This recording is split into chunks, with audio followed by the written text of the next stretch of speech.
अगर कल सुबह पुलिस आपके दरवाजे पर आ जाए और आपसे कहे साबित करो कि तुम भारतीय हो, तो आप क्या करोगे? आधार कार्ड दिखाओगे, वोटर आईडी कार्ड दिखाओगे, जन्म प्रमाण पत्र दिखाओगे, पैन कार्ड दिखाओगे, जमीन के कागज? और अगर ये सब दिखाने के बाद भी आपसे कहा जाए कि तुम भारतीय नहीं हो, तो शायद आप कहेंगे ये मजाक है। लेकिन शाहिदा फकीर के साथ जो हुआ उससे परिवार मजाक नहीं मान रहा। शाहिदा फकीर उम्र करीब 40 साल, पश्चिम बंगाल की रहने वाली, करीब 20 साल से मुंबई में घरों में काम करके अपना परिवार चला रही थी। उसके पति गाड़ी साफ करते हैं और उनका बेटा 7वीं कक्षा में पढ़ता है। 19 जुलाई को शाम शाहिदा घर से रोटी सब्जी लेने के लिए निकली, लेकिन फिर वापस नहीं लौटी। परिवार को लगा कि शायद कुछ देर में लौट आएगी, लेकिन उन्हें क्या पता था कि शाहिदा भारत में नहीं बांग्लादेश में होगी।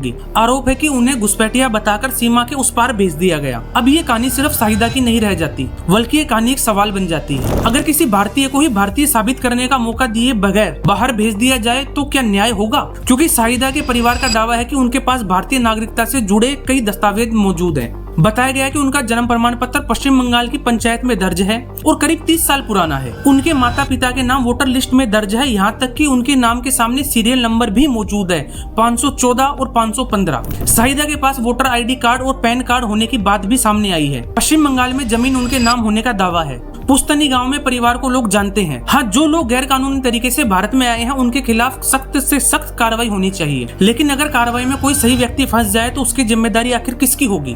और यहीं से शाहिदा की कहानी और भी गंभीर हो जाती है। परिवार का आरोप है कि उन्हें पर्याप्त कानूनी प्रक्रिया का मौका दिए बिना सीमा के उस पार भेज दिया गया। अब मामला अदालत पहुंच चुका है और ये पहली बार नहीं हुआ जब ऐसी घटनाएं सामने आई है। पिछले साल सोनाली खातूना का मामला भी सामने आया था। वो गर्भवती थी और दिल्ली से परिवार समेत बांग्लादेश भेजे जाने की बात सामने आई थी। बाद में अदालत के हस्तक्षेप के बाद उसे वापस लाया गया।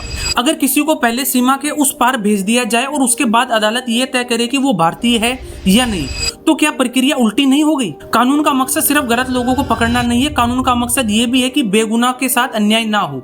एक बार गलती हो तो उसे गलती कहा जा सकता है, लेकिन अगर बार बार एक जैसे मामले सामने आए तो उसे गलती नहीं, लापरवाही कहा जाएगा। शाहिदा का मामला फिलहाल अदालत में है और अंतिम फैसला आना बाकी है। क्या है आपकी इस विषय पर राय? कमेंट बॉक्स में जरूर बताएं।